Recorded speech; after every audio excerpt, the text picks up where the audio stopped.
All right. So, Jeff, we've been we've devolved into the vertical blank into special one-off podcasts. Well, sure. Yeah. After all of our grandiose ideas, here we are. Back to our one-off podcast again? Back to our one-off podcast because it's the only thing that makes us happy. So some of my favorite podcasts are just one-off podcasts. Yeah, I know. I think that's kind of we just don't have we're just not mechanized in the way other people are. I'm just not built that way. Like I got too much work to do for little gain, and so it's hard to do this, which gives no gain, but it's fun, right? This is fun. Yeah.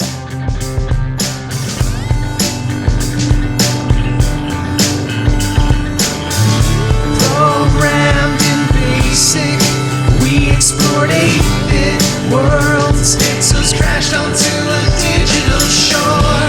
All our records were scratched, left alone we were latchkey children, terrified of nuclear war. In the glow of the cathode ray, every game we play on our 2600 into the vertical blank, our highest scores have been ranked.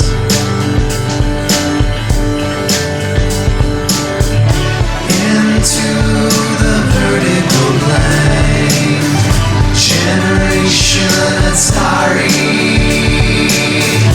Into the vertical blank, generation Atari.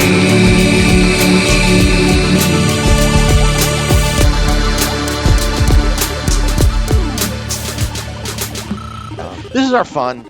I wanted to do a podcast. This idea of doing a podcast about how we don't need to do the podcast anymore because our first episode was about how no one cared about the Atari 7800, and that was what the vertical blank was, that what could have been.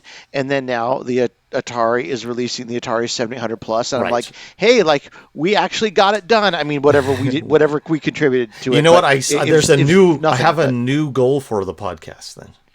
Okay. After this, at the end of this, we'll talk about it, okay?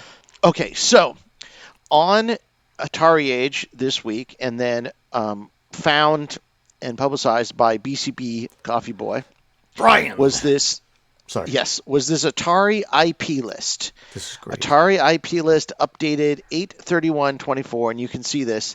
And this is a list of all the IP that Atari owns that's what they know that they own. Right. And it has a list of, the first page says Atari IP. It's Atari IP, and this is mostly the Atari VCS Atari 2600 games. It's not only because you can see there's a lot of cool stuff Atari in here, 50th anniversary is in there. There's the new Bentley Bear Crystal Quest is in there. Dirty Larry Renegade Cop is in. Can I ask you a question? Do you know what the red things are? Is that yours or is that something? Yeah, it's me. That was that red. Red are interesting things. Okay, got it. That's all. So that's why I highlighted them in red. So blue are things that are for this discussion. There's new stuff like Food Truck Frenzy. There's also Eastern Front is in this list, which they finally acknowledge that they own. There's Combinera, which is a newer game. There's Le Mans, which is one of their first driving games. I mean, there's a whole bunch of stuff, but it's mostly Atari-related IP and stuff that the recent Atari has released. Right. It goes on to another page. One of the most interesting things I found on this one was Typo Attack, which I think was for the 8-bit. Yes. But they own it. But there's a lot here, and it's a lot of stuff.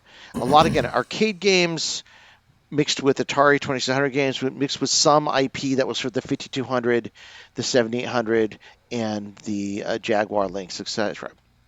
Including, I think, Iron Soldier. Iron Soldier, yeah. Yeah, look, Iron Soldier is not in there. No. Okay, so I was wrong about that. Okay, so but then comes some more interesting stuff. So we this is stuff we kind of know about. This is stuff that shows up on Atari packs and stuff. Not all of it. I mean, some of the stuff we'll see soon in other ways. But there's a couple other things here. The stuff that Digital Eclipse and Night Dive own. Those are the companies that Atari acquired, which is cool. And then IP from other publishers. And Yeah, this this is is stuff that cool. we wanted to know about for a while, like GT Interactive, which I think is mostly new stuff. Infogrames, which is mostly stuff from the 80s. Yeah. Microprose, which is mostly stuff from the 80s and 90s. Stern Electronics, which are Stern's arcade games that they bought so they could get Frenzy and Berzerk. And then some other stuff like Accolade. all the Accolade IP, except that I think Test Drive was sold off. Right. Or was owned by someone else. All the stuff they got from the M Network.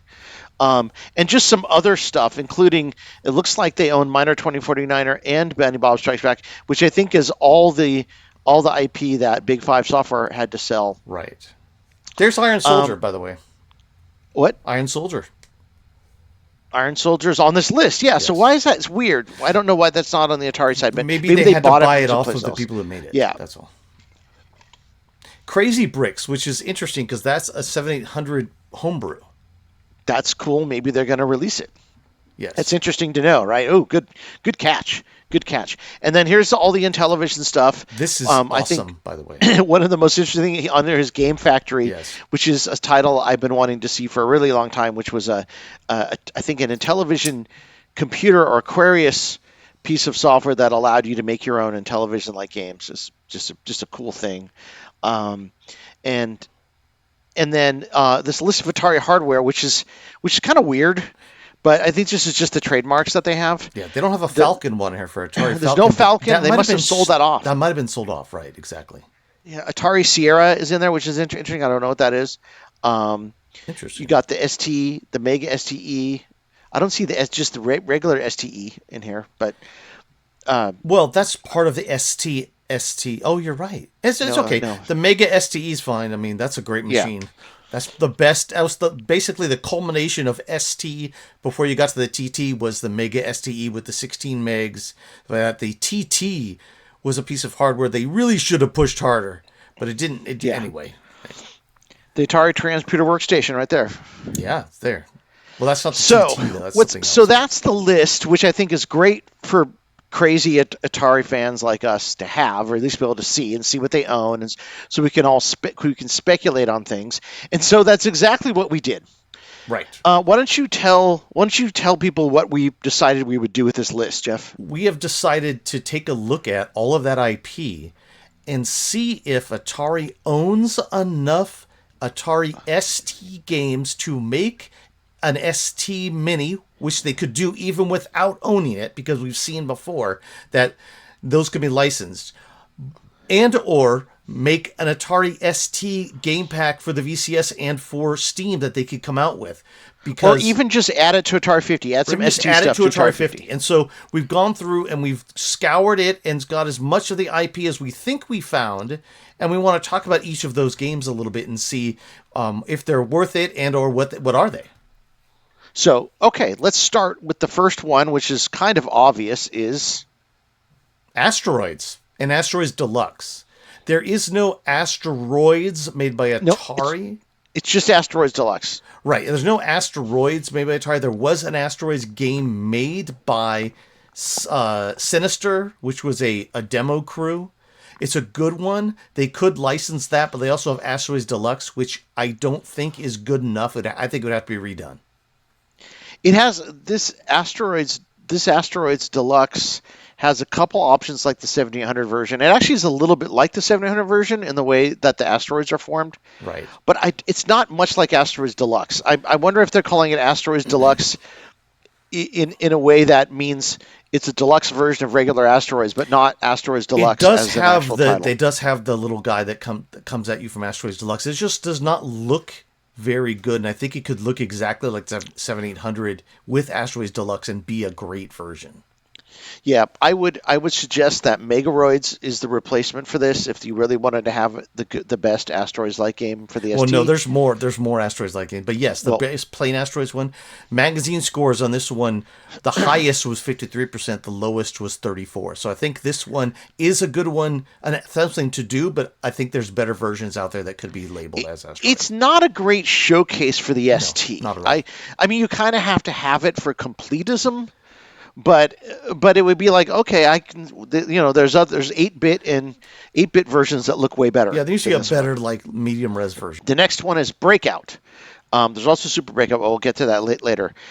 Breakout is a game that runs on the Gem desktop, so it's like a Gem application. It's a no frills version of Breakout. It's what I think they thought games were going to be in on the ST when it first came out. It's basically the ST as a business computer. Here's a game you can play while your spreadsheet is in a window while your spreadsheet is, I don't know, calculating or something like that. Yeah. As it is, it's a fine version of Breakout. It's fine. It's interesting and would be a good addition to an ST Mini because it shows kind of the breadth of the type of styles of games that people would make. But it's Breakout. Next is Crystal Castles, which is a very, very good version of the arcade game Crystal Castles. Its magazine scores started at 100, but they had, all the low scores that I'll talk about all come from German magazines. So someone gave it 100%, and then, a German magazine gave it 54, probably later on. Do the German magazines rate these later? They were pretty much rating them Okay. later, and so they're getting these games late, and they're all, Right. why would you play this on your Atari ST? But this is a great game. Right. So Crystal Castle's conversion to the ST is really good. So I did play this and I liked it. I replayed it again. I think I played it back in the day. I know I played the Breakout and Asteroids back in the day, and I'll say that this one shows why you need a mouse or trackball to play. Right. With the joystick, it's hard to play, but it is a very good looking version of Crystal Castles and shows what the ST could do. The next one is Charlie Chuck's Food Fight. Which This is a demo, by the way. Unreleased demo. It's a little. It's not what I would expect from Food Fight on the ST at all. It's not even. I mean, they got the basics of Food Fight down for this demo to show what a Food Fight game would be like. Yeah. But it doesn't really have the levels.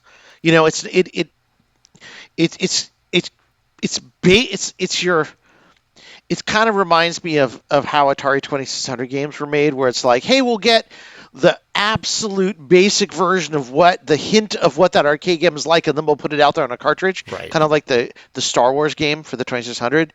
But in essence, it's really not the game at all. It's just a hint of what that game could be like. Yeah, that's an interesting piece of IP to think about. Millipede is next. I think it's fun. You had some problems with it. I don't know if it was because of the emulator I was running on. It was slow, and It's slow. Bad collision detection with my shots. It speeds up. The thing about the game is it speeds up a lot, but it starts slow at the beginning, just like the Atari 8-bit and 5200 ones are. They start slow and they speed up. The arcade doesn't like that. It starts fast the entire time. So Yeah, the arcade game is trying to get your quarter. So this is one that was kind of, I guess, probably redesigned to be a little bit more like a home game, yes, yeah, but it's still a good-looking version of Millipede. I like it. Next is another all-out classic, which is their well done with new graphics version of Missile Command. I love this one. Yeah, it's a good We one. either had this with our 520 or we got it with our 1040, but we had this game, the disc for this. We got with this. We might still have it. We got this with the 1040. Yeah, I always thought the little interface, this and the next one, I thought they did a really good job kind of updating the interface for the ST, but then retaining retaining the gameplay. What's the next one then? Go on to that one. The next one, okay, is Star Raiders. Yes. So I mean, it's a little bit simplified version of Star Raiders, a little bit of the 8-bit Star Raiders. It just has I absolutely adored this when we had it. To me, it is the real Star Raiders 2. It's the real Star Raiders 2. It came out before all the other Star Raider 2s, and especially in the US. It's a good game. Like, it's a really good looking, sounding, sort of optimized ST game for early ST games. It's done really well. Yes, I agree with you. This is one of my favorites. This is the Star Raiders that this game is a must for any ST Mini. This is to have a version of Star Raiders on there. The next one is Tempest. It plays decent enough. Yeah. Pretty good. I would say that it's it's fun to see it on there, but not necessarily a great showcase of the Atari ST. Yeah, it's just it's almost like what we're talking about for the VCS basics. There are lots of really good arcade ports that Atari put out on the ST, like Joust and stuff like that, that look like that either look just like the arcade or are fashioned enough, almost like Nintendo, to reformat it for the arcade, like Joust. This is just enough for an Atari cartridge, if we want to consider it that way, right? It's just enough of the game. It's not good, not great. It's just okay. Now, Battlezone is another example, which they don't own anymore. No. Back when Fred Chesney was selling off the IP, Bad idea, stupidly dude. enough. Bad idea, dude. Yeah, so there is a Battlezone. They don't own it, but Battlezone fit. I think we got that on a disc as well, or Yeah, we might have we bought did. it separately. I think we bought it because remember the box. When we got our 1040 ST, 3 or 4 games came with it. They're all blue Atari boxes for the ST, or blue or red, and this was one of them. Yeah. Battlezone was one of them, which isn't on here. So the next game is Bubble Ghost, which is a very interesting arcade puzzle game where you're a ghost blowing a bubble through rooms, and you can't knock into sharp objects. It's actually really well done. I say now that we've gotten through most of the Atari arcade games, this is a really good example of like an early years Atari ST European like 16-bit game. It is, yes. I think it's French. It's a European game. We'll just call them all Euro games for now. But yeah, European or continent or island. From continent or island. But yeah, Bubble Ghost is cool. Drakkhen. Okay, so Drakkhen's next. This is the only Atari ST RPG I think that Atari owns. It's a the version that's out there that Peter Putnick redid, which is the one they should probably use if they're going to do this. First, you generate a party. I need to find that. Okay, I got it. First, you generate a party. And then you start to play. But right away, you need to read the instructions a lot because right away I was attacked and I didn't know how to attack back. So it's both a sort of isometric 3D. It's not isometric. It's kind of 3D but you can see your party. And we're showing it right now, and then I got attacked right away. So there's action elements in there where you have to. It's real time. So it's a good. hybrid. It's a hybrid. It's one of. I think you'll see. So a lot of this IP here that Atari owns that they bought up from other companies has been picked over with some of the better titles. Some of the more genre-defining titles removed, like for example, when we get to Accolade, Test Drive, right? Test Drive's not there. But when you look at Microprose, a lot of the Microprose stuff that is genre-defining, like Pirates and stuff, is not in the list of stuff they bought. A lot of the games that are here are like games that at the time they're genre-splitting games that didn't catch on. Right. Well, this is Infogrames too, right? So this is Infogrames. Well, yeah, but I don't mean that. I'm not. No. What I'm saying is this is Infogrames. This is what Infogrames has left. That's all I'm saying. So this is one that Infogrames So this was not been picked over from Infogrames. This being a game, even at the time when it came out, I was kind of like confused about exactly what it was. Reminds me of something like Captain Blood, where it's cool, but like it's such a weird combination of gameplay. It's like people were trying new and interesting stuff, and I almost think that's what the Atari ST should be. Yeah. Well, computer games, like these are actual computer games, right? Yeah, like things that people tried back then that didn't become a genre necessarily, need right? Computer games also, besides action games on an Atari ST one. This one fits perfectly. You have to have a lot of screens that tell you what to do, and you go in and play. And anyway, so maybe even help or something. And this is cool, and I think Atari could take this. This would be an RPG they could add to their thing, and I think it'd be really cool. I hope someone does something with Drakkhen. Next is exactly the same type of game, though. It's not an RPG. No, go ahead and talk about Hostages. Is is sort of a multi-genre action strategy game where you go on missions to save hostages.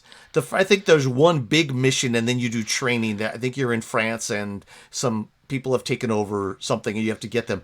You have to read a lot. You have to play a lot to get well at it. Lots of different little action and strategy elements to this game. It's a perfect computer game.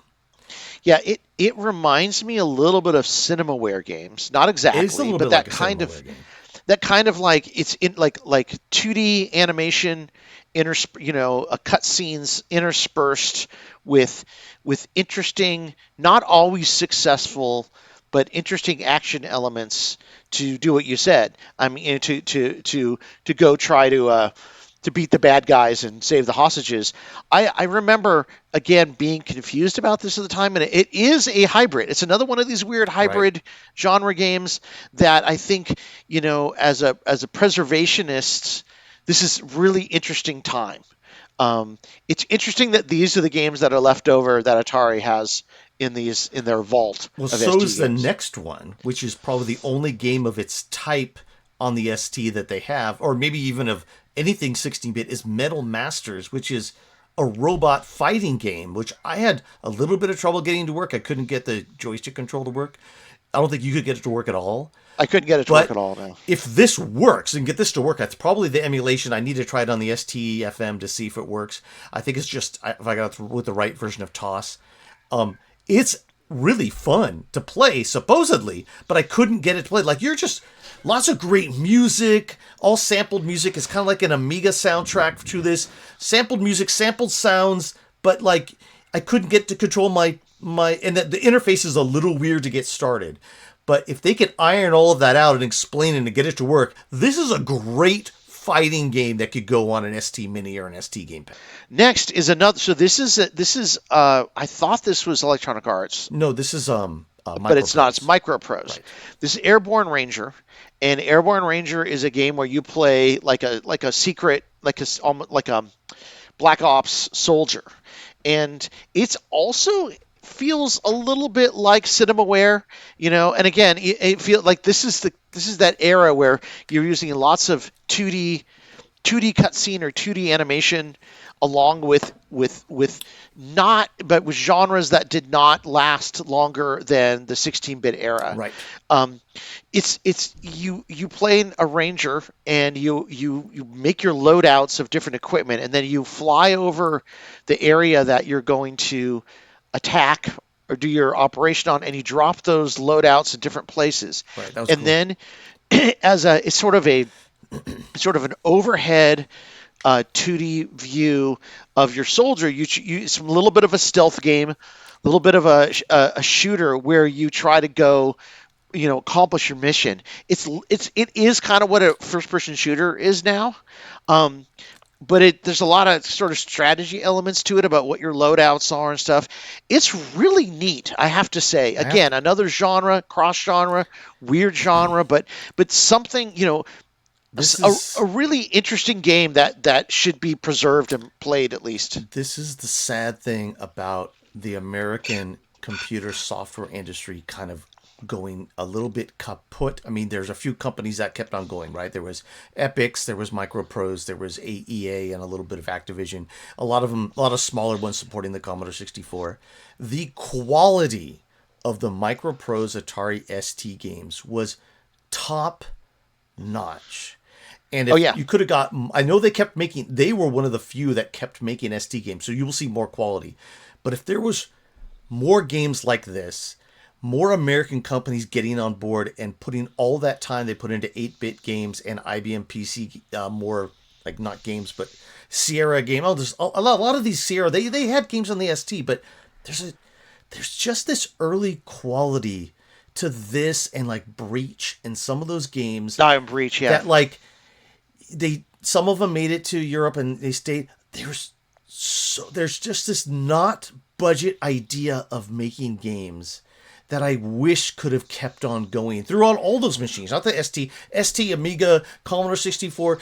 The quality just deteriorated a little bit with some of these, and it's like, this is a type of game you needed to keep like people going, well, the computers are better than the consoles. It just didn't happen, unfortunately. Or Well, a didn't great happen example enough. is the next one, which is Knights of the Sky, Right. which is absolutely beautiful intro cutscenes, colored like art direction Right. of a World War One, flight sim. It's an arcadey flight sim where you go on missions and stuff. Neat 3D effects, really, really well done flight sim. This could be the gem of this entire package is Knights of the Sky. Very impressive. I believe this is Microprose. Right. It's Very Microsoft. impressive game. I was blown away. There's another one here that I'm also was blown away by, and I think these must have come a little bit later. I don't know. I never saw it. I love flights in the time. I never saw this game, so The next don't know. one, well, because it wasn't show up in a European magazine yet. It was in the Americans who weren't covering the ST well enough for us to.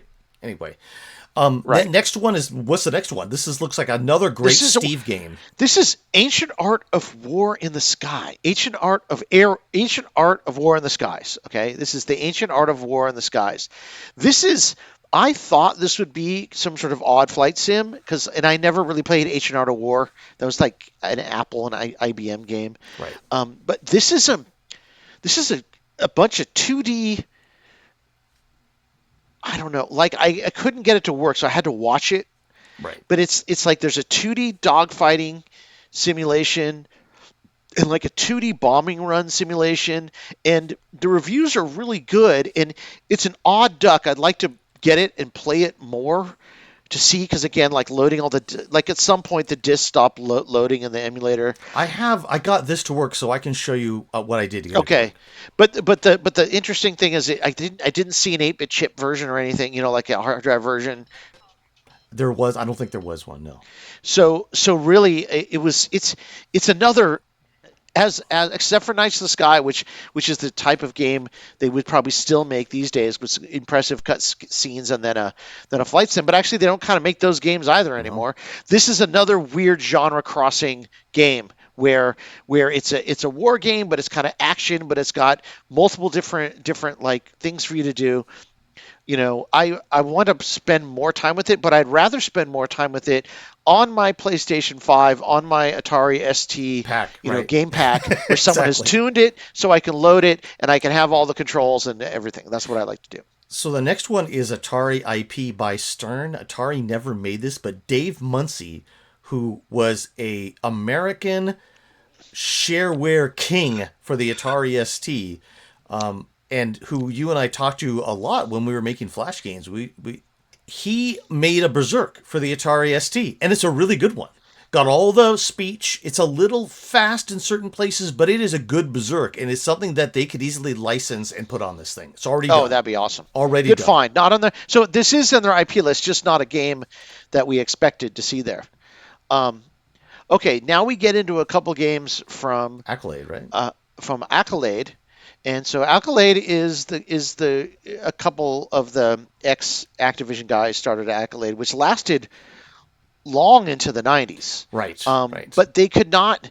The story and the They Create Worlds covered this really well a couple months ago. The story of Accolade is really interesting. You should listen to the They Create Worlds episode about it. But in essence, they just didn't grow big enough to be able to survive after the 90s. Yeah, I mean, they had a problem. They did move to consoles for them was difficult, and they didn't make enough money. They were a great company, though. I wish they were still around. Yeah, the good example is Hardball. Hardball, which kicks butt. I sat down to play Hardball, and by the way, this game loads in medium res mode. Right. Which is, I was like, can you do that? Well, it Still loads have in 16 medium. colors?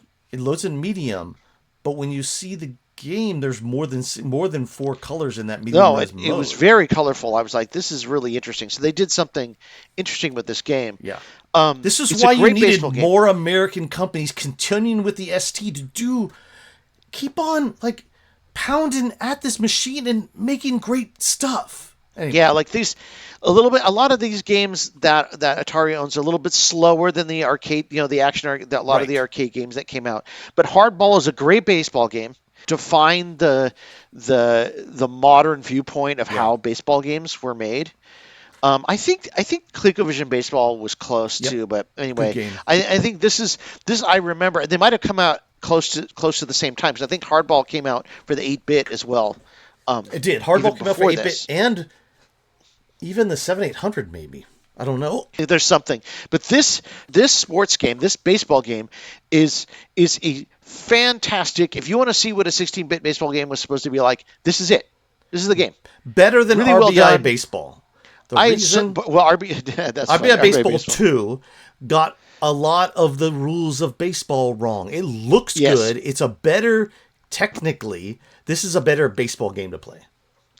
It is, but it is. This is 16-bit baseball, computer baseball at its best, and I actually was compelled to keep playing, but I didn't. So I had to move on to other things. Like the next game, which is also by Accolade, and this is Mean 18 Golf. And I remember this, and I may be wrong. Maybe Lynx was the first one. I remember Mean 18 being the turning point in golf games, where all of it now you could see what a golf games were going to become. Right? Right. You got a 3D view. They would update the 3D display every time you hit the ball, so you could see where you're hitting from. It felt like, and I know this sounds stupid because things are so realistic now, but it kind of felt like you were in a real little 3D world. Yeah, Kind of. I think Lynx did realistic more, and Mean 18 is a little bit more cartoony, but they both were trying the 3D thing in their own way. Yes, yeah, yes, and I think that though these two, along with Test Drive, which isn't included, but maybe Atari could get the license, but I think Electronic Arts owns it. That those are like Accolade really redefined sports games. They did. Going into the mid of the 80s. And this game is 1986, so this is one of the absolute first that's games released for the Atari ST. the copyright. Now, I don't know when it actually came out, right? Okay. The copyright's 86. That's probably the 8-bit version, but maybe not. Maybe they went back earlier. Maybe you're right, because that's only a year or so into the ST. So, Right. Okay, the next one, Flight of the Intruder.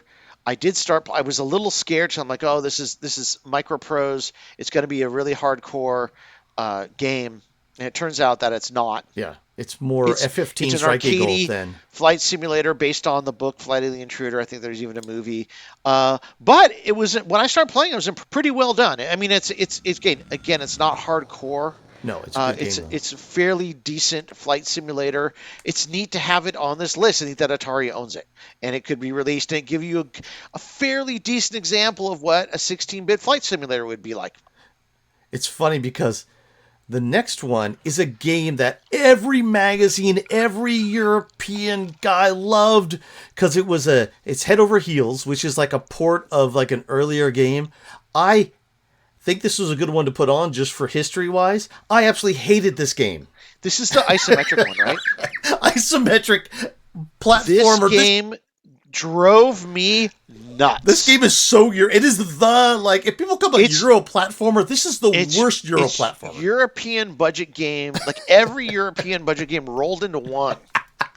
Yes, exactly. Nothing wrong with that. Just Nothing saying. wrong with that, but it is everything. Slightly different sensibility. You can't figure out where you are when it's anyway, but it's an incredibly good reviews at the time. Like, oh, and it's impressive too. I mean, whoever made it, it's impressive fantastic technically. job. It's just hard. Yeah, it's very, very hard. And I mean, the instructions will tell you everything you need to know. Not just hard to understand; it's hard to know where you are in this game. Okay, let's move on. It is. I'm sure. I mean, this is all kidding aside. This is an absolute classic of European gaming, though. Yeah, it so is. And it needs to be on the machine. It just takes a little bit to get used to. Yeah. The next two are Summer and Winter Challenge. I think these were both by Tynesoft. It doesn't matter. They came out of multiple names between multiple companies. Some say they came out for the PC but not for the ST. It doesn't matter. These two games actually exist. I played them on the ST. No. I'm talking about multiple. I'm not saying these two didn't come out for the ST. I'm saying they came out with multiple names for multiple companies for multiple machines. This is the same game. These two came out for the ST, which is Winter Challenge and Summer Challenge. So obviously these are not epics. These are not summer games and winter Summer games. Olympiad and Winter Olympiad by Tynesoft. These games each, I think, include 6 different events. the summer one, I first started it, and I think I didn't realize I could press the button, but I sat through the entire opening ceremony, which is really them just playing the song that goes on forever. And then I got to, before I had to change discs, which didn't work, I got to do the skeet shooting, and skeet shooting was well animated, well animated, just as hard as skeet shooting is in real life. I mean, it was really hard. You have to like roll the mouse over the little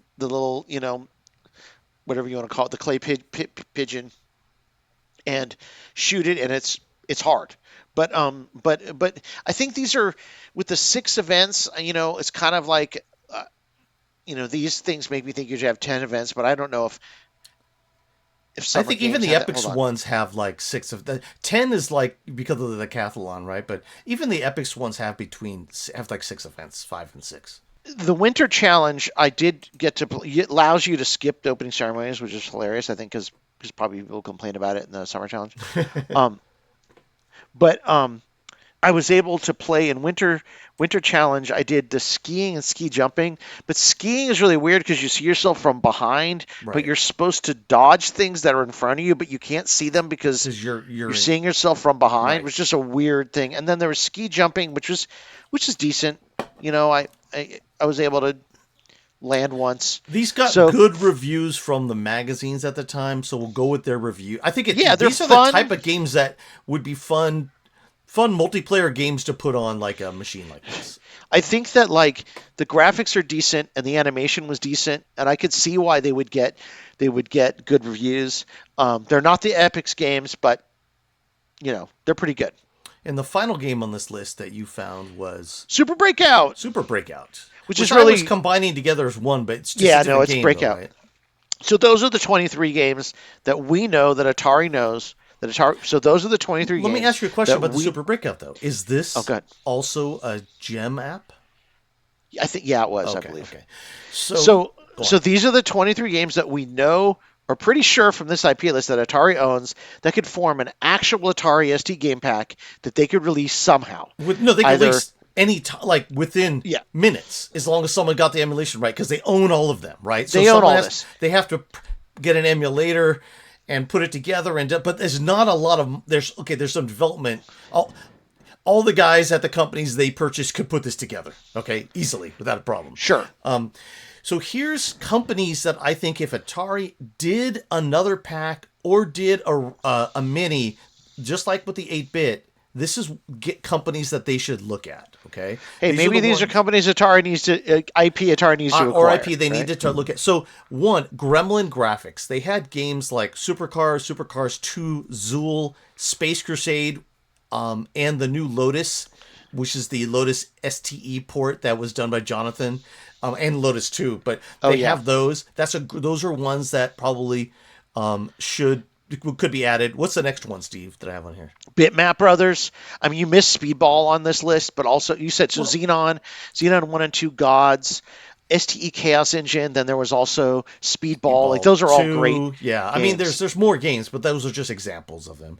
Psygnosis and Cyclops. I personally like the Blood Money and Menace on these. Not quite as like visually stunning as the Amiga versions, but still really good. I love those games. Yeah, yeah. I love those too. Thalion, which did Wings of Death and Dragon's Breath. Yeah. And Dragon's Breath is an RPG, very late RPG for the ST that I really like. Cannot get it to run in emulation, even on a hard drive now, because it's something about having to create a disk or something. I know how to get it to run.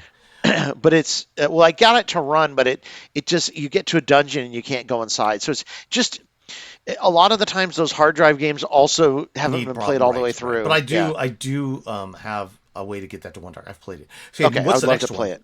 FTL, of course. I don't know. Somebody owns this deep in their Catalog, in their IP dungeon. Someone owns Dungeon Master Oids, and Sundog, which I think are the three main IPs from Dungeon Master, as well as like Chaos Strikes Back. But Dungeon Master is the big one, right? That everyone and any ST pack should have Dungeon Master on it, Right. because you have to wave Dungeon Master in the face of Amiga owners to tell them that it came out on the ST first. That's what you need to do. That's your primary That's your job, primary Atari. job. Your primary job is to say, "Hey, Amiga, Dungeon Master came out on the ST first." That's your job. And then Domark, which has all of the Atari games releases, which are owned by Warner now, I'm pretty sure. It doesn't matter. It's been passed around, but yeah. the Atari games stuff had Warner. There's an incredible number of Atari games on there. I mean, everything from Marble Madness to Hard Driving, right? That's awesome. And, Smash TV. I mean, there's all kinds of great stuff on that could go on. Wow, Just great that's games. cool. And then Atari/Ace games they put out in Europe, and even the other games like Joust and stuff like that. But Chronicles of Omega was one of the few STE targeted platform adventure games that they made, and it was by Atari/Ace. And Ace was really Atari's software development when they put things on the ST and the Amiga, so Amiga owners didn't see the Atari name on it. And then there's a company called Bloodhouse that made Stardust, which is that incredible STE pinball game. And then also Unique Developments of Sweden. That's Obsession. I'm sorry. Bloodhouse made Stardust, which is the Asteroids game, which is the Asteroids game, the best one. Unique Developments from Sweden that made Obsession Pinball. What else you got on here, Steve? So SSI, I would also add the Yeah. games from SSI. And again, I don't know who owns this. I know when we were working at Mattel, they owned it for about 5 minutes. They owned all of SSI stuff, and then they sold it off again. So I'm not sure who owns it now, but someone is online capitalizing on this stuff. I don't know who's doing it, but they're releasing only the PC versions of some of this stuff. Blech. So yeah, Awful. exactly. But Fantasy 1, 2, and 3, RPGs, these are all mostly RPGs. Fantasy 1, 2, and 3, Wizard's Crown, Questron 2, Road War 2000, Road War Europa also, and Demon's Winter, all really interesting RPGs of the era. Unique genre, cross-genre style games that do not exist now. I mean, Fantasy 1 through 3, at the very least, should be the Atari ST and Amiga and Commodore 64, but really they were on the ST first. They weren't I don't know. I think they were not. I think they were on the 8-bit. I'm sorry, they were on 8-bits. I mean, 800. but all three of them. This is the definitive first versions before they made it to other 16-bit platforms like the PC and Right. and these. Or it doesn't matter. Whatever. The Atari, these Fantasy 1, 2, and 3 are the three Japan RPGs that you must play on the Atari ST. Right? Yeah, they actually, the Japanese have. I mean, there was some influence, Right. One way or the other, because Fantasy 4 only came out in Japan. On the X68000. Yeah, so there was, and I think there's an MSX version too. Oh. But Fantasy was, and you can see there's and I don't know who did it first, but there was some influence on the random encounters on maps. There's some influence on the ranked battles. Yep. In Fantasy, And so there's influence one way or the other. I don't know. I'm not going to tell you who incredibly influenced it. intuitive, simple system to use, just like the Japan RPGs. Not as complicated as the Ultimas, all those ones. It's like it could move people who weren't RPG players into RPGs. That's how good they were. The only thing that only weird thing about Fantasy was the distribution of the gold, which was weird, and also the fact that of distributing your equipment and stuff was weird. But buying stuff was hard because you had to have each person had to buy it themselves and stuff. Right. They hadn't figured that out yet, and then finally Lost Dutchman Mine, just because I think people should play it. And there's a billion other ST games too, but those are just the hard hitters. That's an example. So what do you think? I mean, this is interesting. Atari's IP list. We finally know now that Atari could put out an Atari ST game pack. Okay. Awesome. So all right. So Atari can make an ST pack right now. They can, and you know what? And then where this vertical blank is I don't know what's happening in the vertical blank. Churn. It's turning. It's like our work is almost done here, is what I'm trying to say. Our work is almost done here, but not now. There's more work. The more work is to just keep on pushing Atari in the right direction now. That's right. Okay. Until next time, Jeff. Into the vertical blank. Into the vertical blank.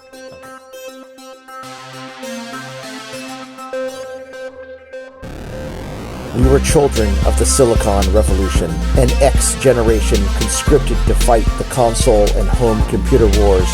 A product of an analog 70s childhood, we came of digital age in the 80s, believing we could affect the world 8 bits at a time. Armed with joysticks, full-stroke keyboards, Jolt Cola, and MTV haircuts, we proceeded into the vertical blank. There, we stayed up late at night, devising incantations from D&D rulebooks and beginner's all-purpose symbolic instruction code. Video games were the match, and programming was the fuse, as the infinite possibilities of the digital world exploded into the internet age to come.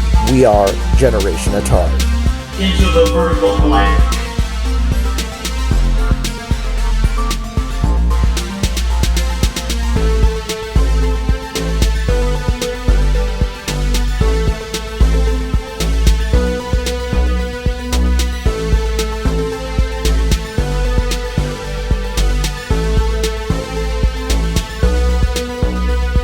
We are the forgotten generation, a misplaced slice of the 20th century when birth rates were as low as expectations for the future. We lived under the threat of constant nuclear annihilation, playing outside, but always inherently knowing the future was indoors.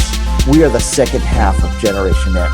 We were some of the first to play video games, to program home computers, and record CDs to cassette mixtapes. Our generation was nourished by new wave, imperfect punk rock, and John Hughes movies. We built Web 1.0 from the ground up using our childhood 8-bit and 16-bit programming skills. They call us Gen X. We prefer the vertical blank generation, where magic happens between the lines, because that's where we live, love, and thrive. We are Generation Atari.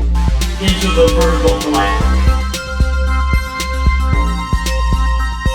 The vertical blank is the space between the last line of the current frame and the first line of the next, where off-screen calculations create a cathode ray tube display.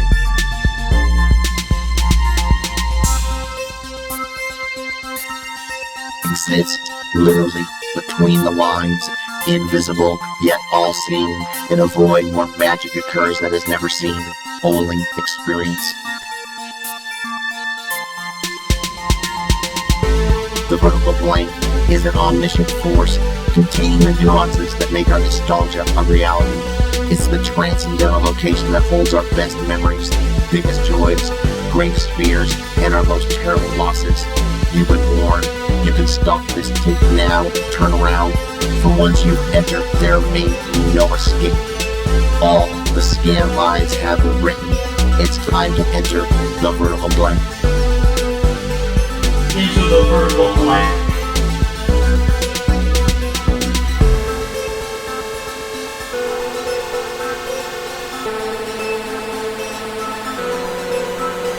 Next frame calculated. Prepare to write new data. V blank ending.